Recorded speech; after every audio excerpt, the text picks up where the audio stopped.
Good morning po, Marvic Beletas. YouTube channel, please subscribe, please watch.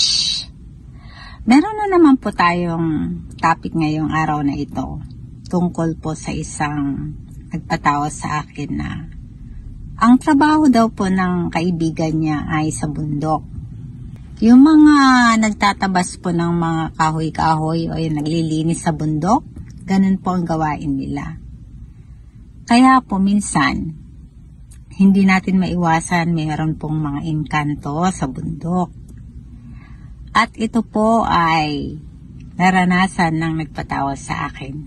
Papakita ko po sa inyo ang kung anong makikita nyo po dyan. Yan po. Ito po. Ano po ang nakikita nyo po dyan? Yan po ay isang kawayan.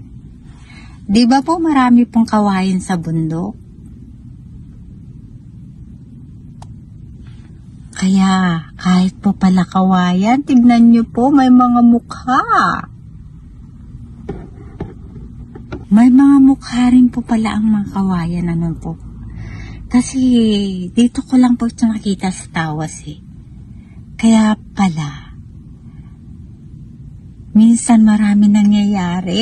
Yung nagpapagamot sila sa doktor, hindi nalalaman kasi sa gubat nila nakuha, sa mga engkanto. Totoo po yan. Kaya nga po may mga albularyo para sila ang maggamot.